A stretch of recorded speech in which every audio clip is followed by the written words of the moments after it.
गुन्हा कधीही लपून राहत नाही. कितीही प्रयत्न केला तरीही कायद्यापासून गुन्हेगार वाचू शकणार नाही. कितीही चॅप्टर असला तरीही गुन्हेगारांच्या हाती पडतील बेड्या.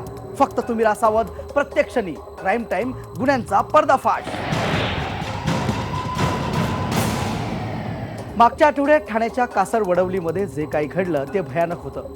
हसनैन अनवर वरेकर या उच्च शिक्षित तरुणानं त्याच्या कुटुंबातल्या 14 जणांची गळा चिरून निर्घृणपणे हत्या केली.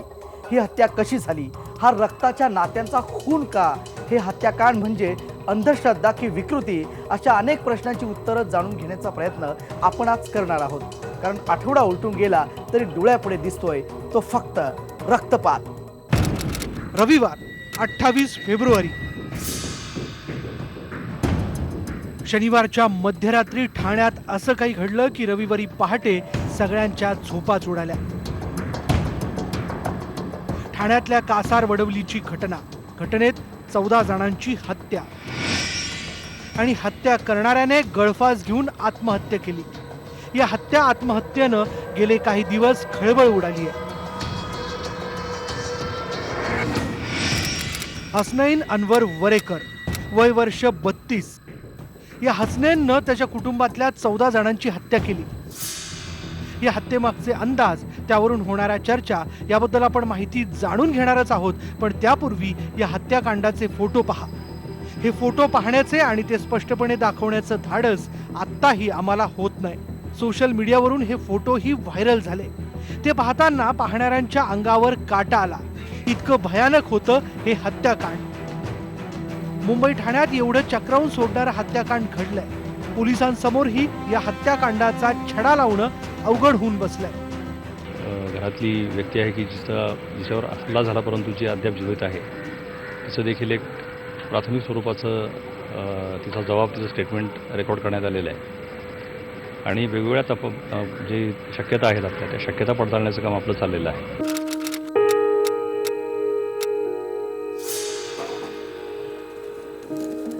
तनुजा जी, महंगाई बढ़ रही है, कम होनी चाहिए.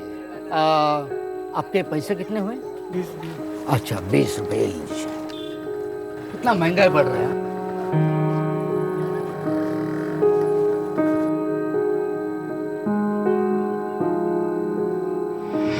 हसनैनच्या नातेवाईकांकडून, शेजाऱ्यांकडून त्याचा स्वभाव, त्याच्या सवयी आणि पोलिसांकडून व्यक्त होणारे अंदाज, यावरून आम्ही या घटनेचं नाट्य रूपांतर करतोय. या नाट्य रूपांतरामध्ये दाखवण्यात येणाऱ्या घटना फक्त काय घडलं असावं याचा अंदाज घेण्यासाठी आहे. हसनैन, ओ मी हसनैन. हा, अरे मी तुला 2 वेळा आवाज देतोय, तू कुठच्या धुंकीमध्ये चाललंयस? कुठे चालला? कुठे? जरा दोस्त के पास काम में, जरा जाके आता है. हसनैन अनवर वरेकर हा तरुण इन्कम टॅक्स संबंधित कंपनीत कामाला होता. मात्र काही दिवसांपूर्वी हसनैनची नोकरी गेली होती. सध्या तो बेकार होता अशी माहिती आहे. ठाण्याच्या कासार वडवली परिसरातील वडवली मशिदीजवळ तो राहत होता. काही दिवसांपासून त्याच्या वागण्या बोलण्यात काहीतरी वेगळेपण वाटत होतं. नेहमी इतरांशी बोलणारा, मित्रांबरोबर गप्पा मारणारा हसनैन अचानक थोडा अबोल झाला होता. नहीं, घर पे काम है जरा, तुम्हारा चलने दो. कुणाशी फारसा मिसळून राहत नव्हता. रस्त्याने चालतानाही तो कुठल्या ना कुठल्या विचारात असायचा. बाकी कैसे चल रहा है यार? मेरे समझ में ये नहीं आ रहा है बेगम. हाँ जी. हसनैन बड़ा हो गया है, अभी उम्र के हिसाब से उसे सोचना चाहिए कि अपने ऊपर जिम्मेदारियां बढ़ रही हैं. हाँ तो करना है ना तो उसको उसमें. समझना चाहिए कि चिंता नहीं करना है. त्याच्यातल्या एकाकीपणाची जाणीव त्याच्या घरच्यांनाही झाली होती. पण कामाचा ताण असू शकेल असा विचार त्याच्या आईवडिलांनी केला. आ गया तुम्हारा शहजादा. अरे हाँ बेटा, आ गए तुम. बैठो 2 मिनट, बैठो, फ्रेश हो जाओ. तुमको मैं खाना परोसती हूँ. तेरे अब्बू को दे, कामातच असतात सतत. अरे जबीना, अपनी बच्ची के लिए तो कर रहा हूँ ना. वैसे जबीना, ये किस पे गई है? त्याच्या चिंतेचं कारण दिवसेंदिवस वाढत चाललं होतं. पण तो कुणाशी या विषयावर काहीच बोलत नव्हता. देख हंस रही है. ए उमेरा, एक हसनैन, ओ हसनैन बेटा. त्याच्या मनात नेमकं काय सुरू आहे, त्याचा परिणाम काय होणार याची कुणाला कुणकुणही लागली नाही. कुठच्या दुनियामध्ये खोया असतोस. अब्बू, ऐसी कोई बात नहीं है. देखो, मुझे अभी अभी मेल आया है नवी मुंबईला मला नवीन नोकरी लागलेली आहे. देखा मैंने बोला था ना, अपना हसनैन पढ़ा लिखा हुआ है, एक नौकरी गई दूसरी पैदा करेगा, ऐसे बैठे नहीं रहेगा घर पे. हाँ. क्या बात करते हो? हाँ अम्मी, आता चिंता नको, आओ मेरा फिकिर बच्चा. नको. अभी नई नौकरी लगे, अभी सब कुछ अच्छा होगा.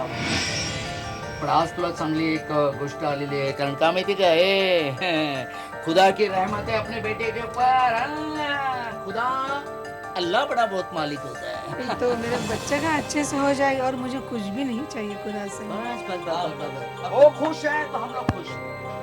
अब्बू हम एक काम करते हैं, क्या सभी आपा को बुलाते हैं, उनके बेटों को भी बुलाते हैं, क्या बात है? हम दावत देंगे. वाह वाह. मी सगळ्यांना दावत देणार, सगळे वाह. अरेंजमेंट मी करतो. अरे बेटा क्या तूने बात कही. बस अभी मैं सबको कॉल करता हूँ, सगळ्यांना बोलून हाँ घेतो बेटा जल्दी सबको आणि कॉल सगळी करो. अरेंजमेंट मीच करतो. हाँ हाँ आंखों जरूर में एक जरूर. बात की है अपने बेटे ने. चल मैं भी तैयारी में लग जाती बोला ना हूँ जल्दी पूरा से. पूरा परिवार आ जाएगा, परिवार हम लोग दावत करेंगे वाह वाह. आणि चांगला आपण एन्जॉय करूया, कळलं का? हाँ हाँ, मी जरूर, हाँ, जरूर. हम मिलकर खुशियाँ मनाएंगे. Yes, हाय yes, मेरा yes, बेटा. सोनिया.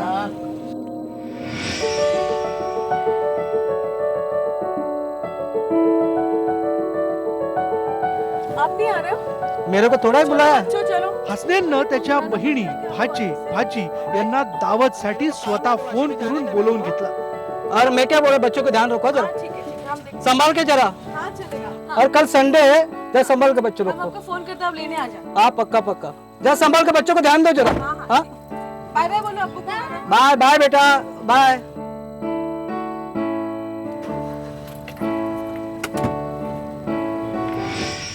अरे सुबह और रजिया का क्या हो गया? अभी ठीक है वो. ठीक है क्या? अल्लाह का शुक्र है, लेकिन अभी ठीक है वो.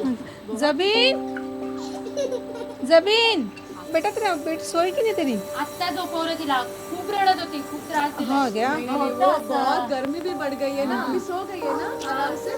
तो तेरा शोर नहीं आया दावत को? आपको तो पता है ना उसको कितना काम रहता है उनको. इसका भी तो नहीं आया. क्यों रे? अरे लेकिन इसने बुलाया का अपने शोर? हाँ हसनैन क्या तूने बुलाया नहीं सबको? ऐसी बात नहीं है, तो मैंने सिर्फ आपा को ही फोन किया था. म्हटलं आता आपली नवीन नौकरी है, खुशियाँ मनाए, इसलिए मैंने सबको दावत दी है. अभी आप ही के साथ ही खेलाऊ. खूप दिवसांनी सारं कुटुंब एकत्र आलं होतं. सगळ्यांच्या गप्पा चालल्या होत्या. हसनैनच्या चेहऱ्यावरचा आनंद पाहून त्यांनाही चला आता चिंता मिटली असं वाटलं. पण त्याच्या मनात काही वेगळंच होतं. सबको साथ लेके जाऊंगा. अरे बाप रे क्या बात है क्या बात है. हसनैन ने जो कहा ना वो बिल्कुल सही कहा है. सब जाएंगे तो साथ में जाएंगे. क्या बात है क्या बात मौज है. मस्ती करने. हाँ. अरे नई नौकरी है उसकी, हमें वो तो दावत भी देगा. आप ये बात तो सही है. जरूर जरूर जरूर.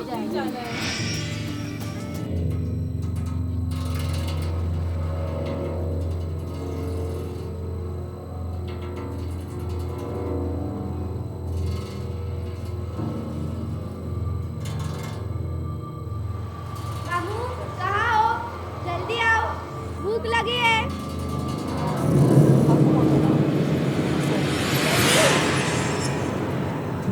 भूख लगी है.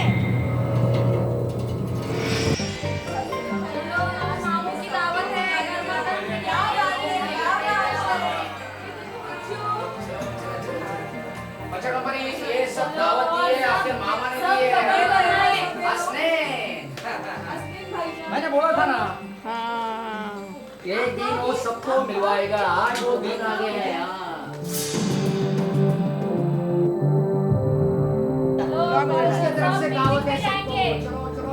परोसो, जल्दी जल्दी परोसो. हाँ हाँ. मेरे बच्चे को भी खिलाओ, वो भी खाते रहेंगे. ये बच्चों, अरे अरे. साल भर हो गए, साल के बाद हम लोग आज एक साथ मिल बात डाल दे बेटा. जश्न मना रहे हैं. हाँ. डाल दो. ये सब है ना इसकी बदौलत है. हाँ.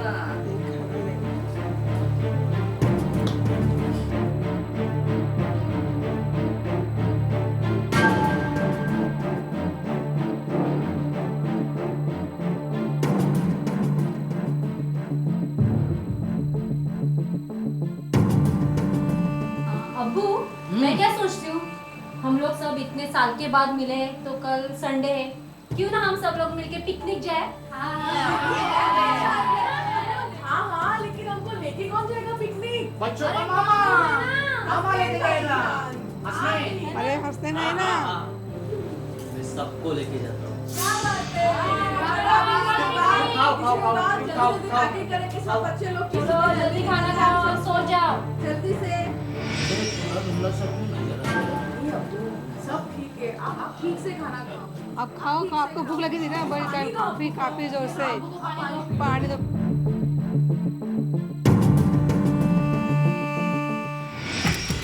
शनिवार 27 फेब्रुवारी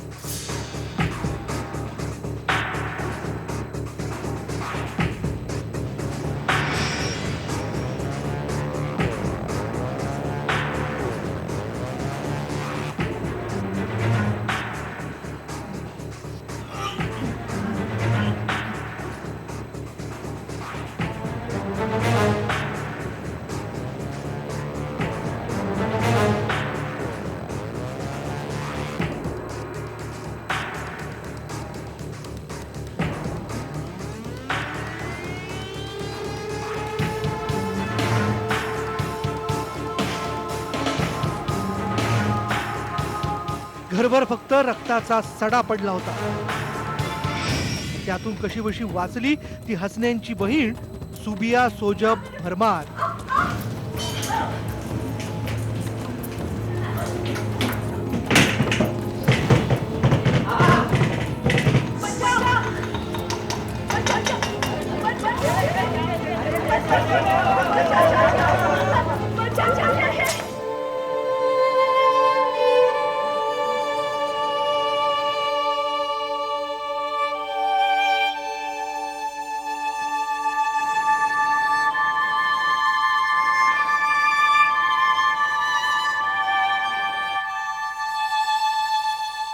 तो उनकी सिस्टर थी, वो इंजर्ड हो गए. उनको इमीडिएट यहाँ जैसा उनका आवाज़ आ गया, जोर जोर से जो चिल्लाना चालू हुआ, उसके बाद आजू बाजू के लोग जमा हो गए. अंदर से दरवाज़ा पूरा बंद थे और उसके वजह से फिर बाजू की जो खिड़की थी वो खिड़की को तोड़ गिराया और उसके बाद उनको लेके टाइटन हॉस्पिटल में ॲडमिट किया है. सुबियाच्या जबाबातूनच हत्याकांडामागचं खरं कारण पोलिसांना कळू शकतं. मात्र अंधश्रद्धेतून हा सगळा प्रकार घडल्याचा संशय व्यक्त करण्यात येतोय. किरण सोनवणे, मनोज देवकर, विनय मात्रेसह ब्युरो रिपोर्ट, IBN लोकमत. हे प्रकरण पाहून प्रत्येकाचं हृदय हेलावलं असेल. मग आपल्याच कुटुंबियांची इतकी निर्घृणपणे हत्या करणाऱ्या हसनैनला काहीच वाटलं नसेल. हसनैननं या हत्या का केल्या असू शकतील यावर स्पेशल रिपोर्ट आपण पाहणार आहोत, पण एका ब्रेक नंतर. तुम्ही कुठेच जाऊ नका, पाहत राहा क्राईम टाईम, गुन्ह्यांचा पर्दाफाश.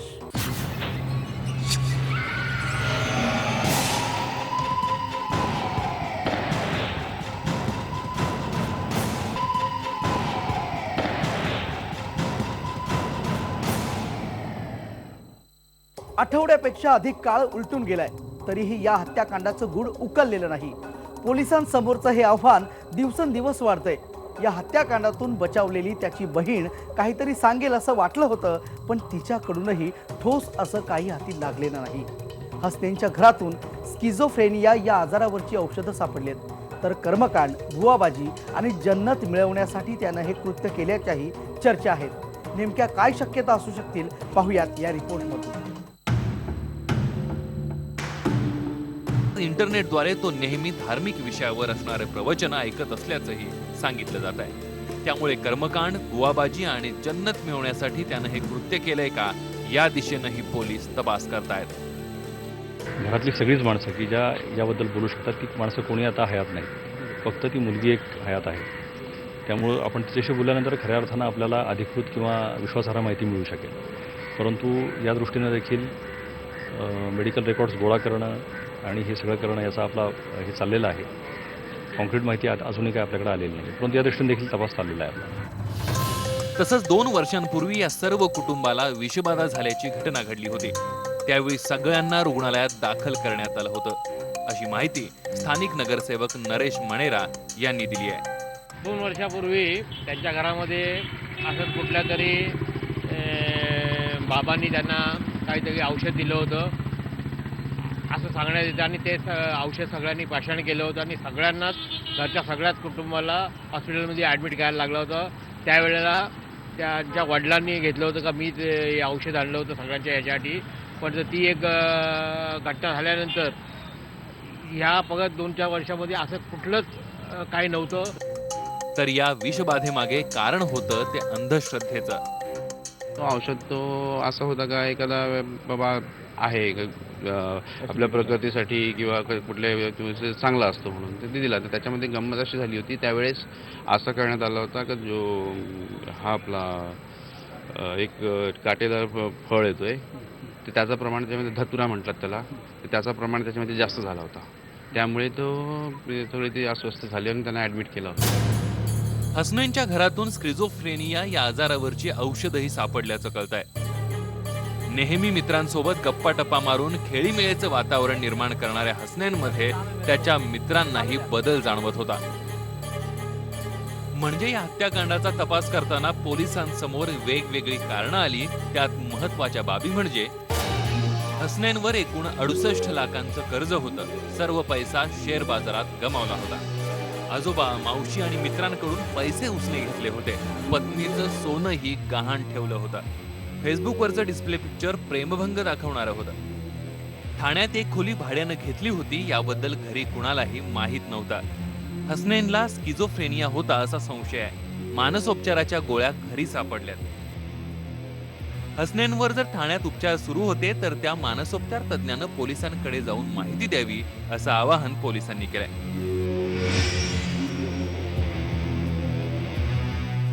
जो स्टेटमेंट लिया गया है उसमें सूर्या ने ये बात कही है कि इस तरह से शारीरिक शोषण, लैंगिक शोषण बैतूल का होता था. ये बात ज़रूर कही है उसने और इस बात को वेरीफाई करना हमारा चल रहा है. अब घर से बाकी लोग तो अभी है नहीं, लेकिन ये बात को हम वेरीफाई कर रहे हैं. और ये कर्जा और ये सब बातें रिश्तेदारों में पता होने की आशंका, ये बातों से कत्ल किया. कासार वडवली मधल्या हत्याकांडामागचं गूढ अजून कायम आहे. एका रात्रीत 14 जणांची इतकी निर्घृणपणे हत्या करण्यात आली. ते पाहता त्याचं या हत्यामागचा नेमका हेतू काय होता हे महत्वाचं आहे. आई वडील, बहीण, भाचे, भाची, पत्नी आणि 3 महिन्यांची स्वतःची मुलगी या सगळ्यांना त्यानं बकरा कापण्याच्या सुर्यानं संपवला. इतकी क्रूरता हसनैनमध्ये आली कुठून असा प्रश्न प्रत्येकाला पडलाय. त्याच्या काळ्या कृत्यांबाबत वेगवेगळ्या चर्चा होत आहेत. त्यात पहिला अंदाज असाही बांधण्यात आलाय. हसनैनचे वडील एका दर्ग्याचे ट्रस्टी होते. त्या दर्ग्यात हसनैन तासनतास जाऊन बसायचा. तसंच गया है ऐसा उसका मानना है.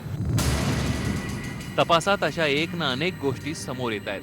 पण माणुसकीला आणि रक्ताच्या नात्यांना तडा देणारं, हृदय हेलावून टाकणारं हे हत्याकांड आहे. आपले आई वडील, पत्नी, बहिणी, भाचे भाची याची कुणाचीही पर्वा त्यानं केली नाही. इतकंच काय, त्याला स्वतःच्या 2.5 महिन्यांच्या मुलीचीही दया आली नाही. त्यावरून हे हत्याकांड घडलंच कसं? हसनैननं केलेल्या हत्यांमागे त्याचा उद्देश काय होता? इथं पैशांचा वाद होता, अंधश्रद्धा होती, आणि जर अंधश्रद्धा होती तर मग त्यानं आत्महत्या का केली? अशा सगळ्या बाजूनं पोलीस आता तपास करतायत. Bureau report, IBN Lokmat, Thane. आपण जिथं असतो तिथं आजूबाजूलाच गुन्हा वावरत असतो.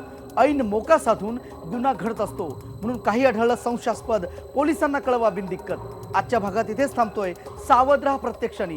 पाहत रहा क्राईम टाईम, गुन्ह्यांचा पर्दाफाश.